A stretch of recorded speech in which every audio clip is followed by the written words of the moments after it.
नमस्ते हजुरहरुलाई हाम्रो चुलामा स्वागत छ। आज चाहिँ मैले व्रतमा खाने दुध रोटीको रेसिपी लिएर आएको छु। हजुरहरुले सुरुदेखि अन्तिमसम्म हेरेर साथ दिनुहुन्छ भन्ने आशा गर्दछु। अब दुध रोटी बनाउनको लागि आटा मैले 1 बोल लिएको छु। अब हजुरहरुले दुध आटा चाहिँ आफ्नो आवश्यकता अनुसार लिन सक्नुहुन्छ। अब मुस्नु पर्छ, थोरै पानी हाल्दै थोरै थप्दै मुस्नु पर्छ। हामीले चाहिँ अब रोटी बनाउने जस्तै डो बनाउनु पर्छ, मुसेर नरम खालको।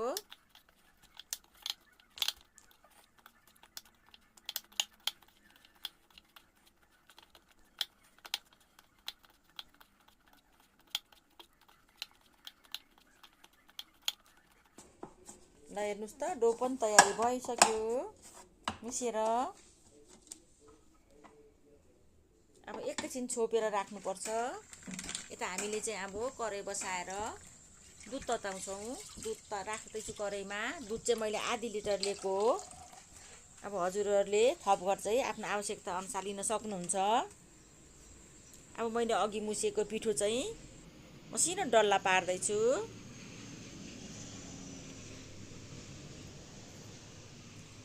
अब यो डल्ला चाहिँ आफूलाई कत्रो साइजको मन पर्छ त्यही अनुसार बनाउन सक्नुहुन्छ।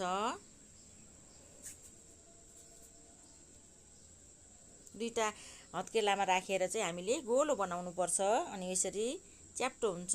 च्याप्टो बनाएर चाहिँ रोटीको आकार दिनुपर्छ, सानो सानो।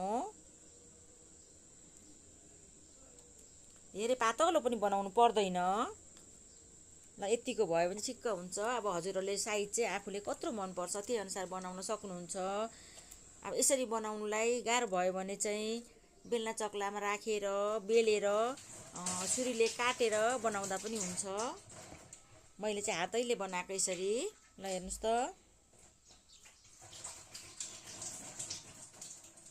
अब यता दुधमा चाहिँ म राख्दै छु तेजपत्ता एउटा, दालचिनीको कुड्का 2टा, ल्वाङ 3-4 वटा,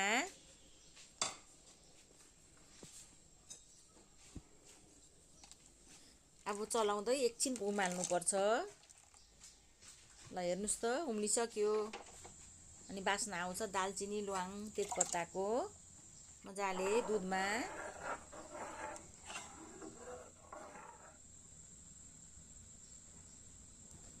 र अब रोटी लाउने बेला भइसक्यो दुधमा।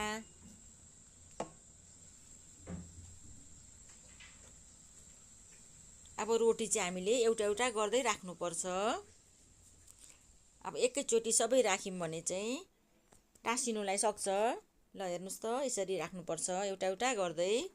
ग्यास चाहिँ हामीले मिडियम पारेरै राख्नुपर्छ राख्दाखेरि।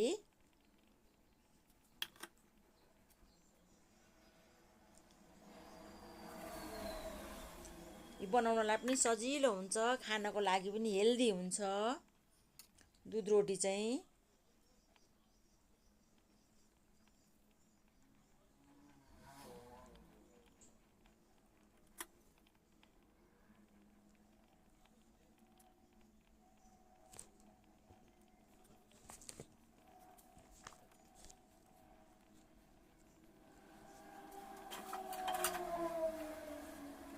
अब बिस्तारै चलाउनु पर्छ हामीले, अझै राख्नुपर्छ, राख्दै चलाउँदै गर्नुपर्छ। माथि माथि तरिसक्यो। ल हेर्नुस् त।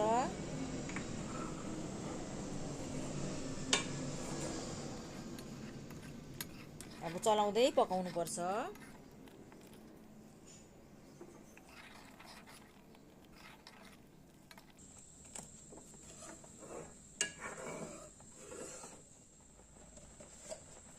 हामी चाहिँ ग्यास मिडियम पारेर 15 मिनट पकाउनु पर्छ दुध रोटी।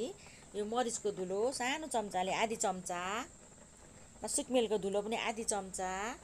हजुरसँग पिसेको छैन भने चाहिँ सुकमेलै लाउन सक्नुहुन्छ। मजाले चलाउनु पर्छ।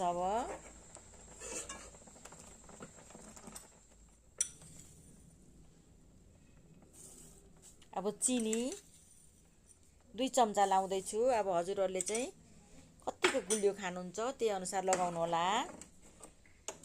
मजाले चलाउनु पर्छ। अब ड्राई फ्रुटमा चाहिँ मैले आलमन्ड बदाम राखेको छु 5-6 वटा, नरिवल सानो कुड्का मसिनो पारेर काटेको, काजु पनि 5-6 वटा, किसमिस थोरै।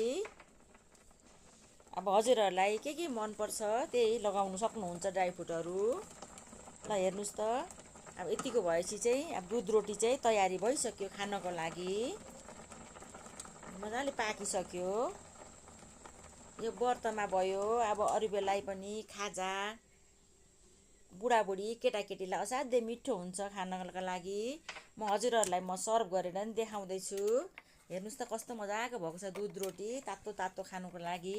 हजुरहरूलाई पनि अवश्य मनपर्छ। मन परेमा भिडियो मन परेमा लाइक कमेन्ट सब्सक्राइब गरिदिनु होला। साथी फ्यामिलीहरूसँग सेयर गर्नु नभुल्नु होला। हजुरको दिन सुखमय बित्योस्। धन्यवाद।